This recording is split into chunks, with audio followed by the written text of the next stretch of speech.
Ah, yes.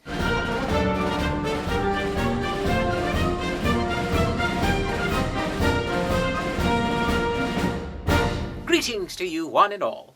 Theodore Roosevelt here, and I am delighted that you have come by to share with me some of my own words. I have been asked to explain some of the more unusual words, or at least unusual to you. They are common practice to me. So with that, let us begin.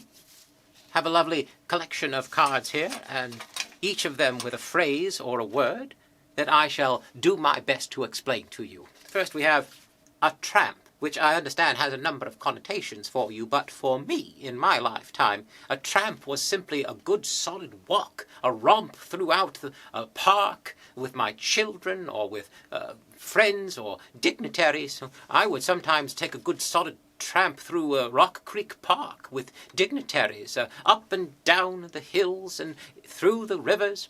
The objective, of course, was that you always had to go over, under, or through whatever was in front of you, but never around. Capital. This, of course, may be used to determine the seat of government for a country or a state. But, of course, for me, a capital was a very good idea, a capital notion, a capital idea. And I thought many things were capital, but not always the capital. Flub Dub. Yes, Flub Dub is a bit of pretentious nonsense.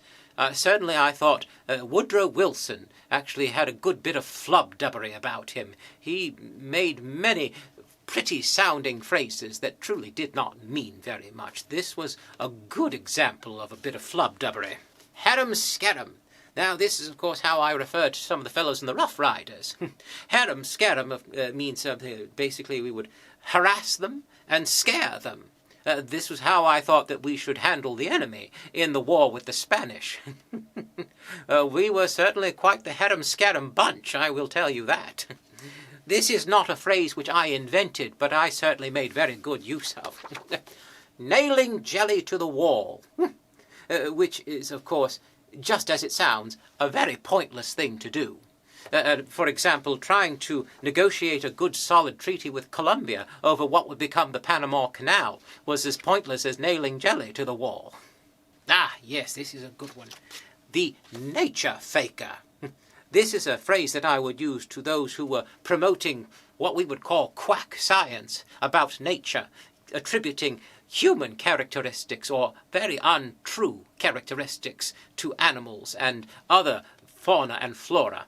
It was something that we were very unhappy with. It was a derision to true science, which was being derided by people coming up with rather romantic and untrue notions about nature.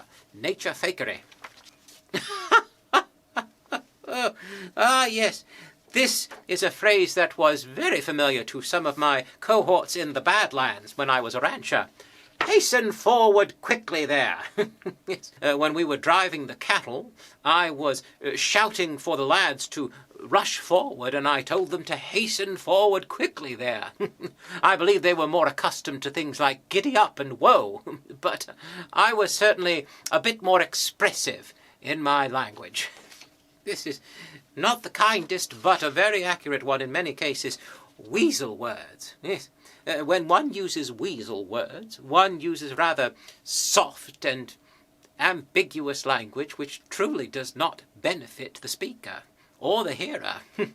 You see, when a weasel takes an egg, they suck the meat out of it. There is nothing left in the egg. Likewise with a weasel word, when one uses a soft, flowery word to describe something, the word that comes after it has no meaning left to it. A weasel word. Yes, this is a good solid one. Mollycoddle. Which is strange because it's a good solid word, but it also means weak and cowardly. This was something I had to deal with many times, particularly in 1912. There were many mollycoddle voters who truly would allow themselves to be shifted by the wind and vote for whatever seemed popular at the moment. They would be very easily swayed by pretty words and speeches, but not actually pay attention to what was truly happening. Mollycoddle voters were one of the more difficult voters one had to deal with. Yeah, this one is a mouthful. Byzantine logothete. See also Woodrow Wilson. In the Byzantine Empire, the logothetes, or the administrators, were very busy with the details, and they certainly had no time to tend to the more important things. They were so caught up in the day-to-day.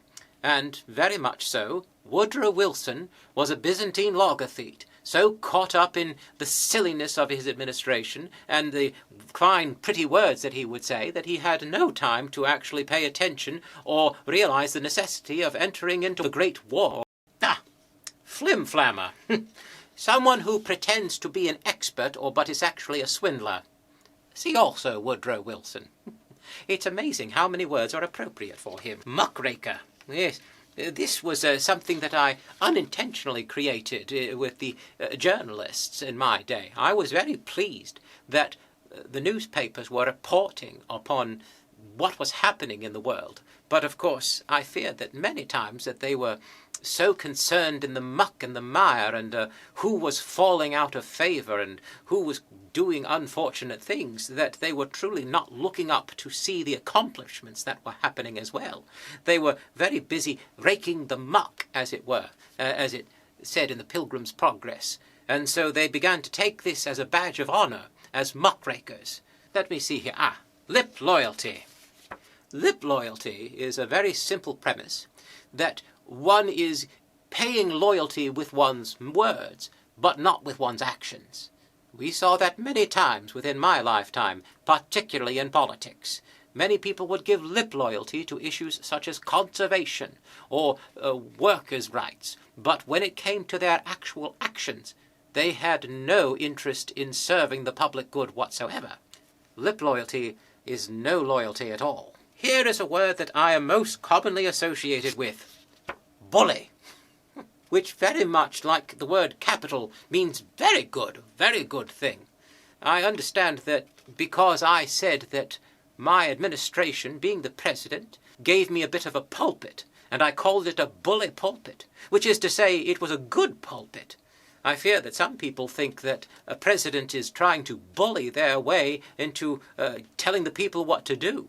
But I believe that it was a good opportunity to share with the people what was necessary, what was being done, and what needed to be done, and why. When I say something is bully, I hope you know it is not a mean or cruel thing, but it is a very good thing. This has been fun. I hope this has been helpful for you in deciphering some of the more unusual words I use in my lifetime. Perhaps you will now be able to use them in your daily conversations.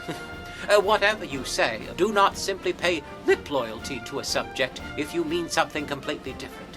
Be honest, be forthright, and in so doing you will make a good difference, not only in your own life, but in the lives of others. Have a bully good day.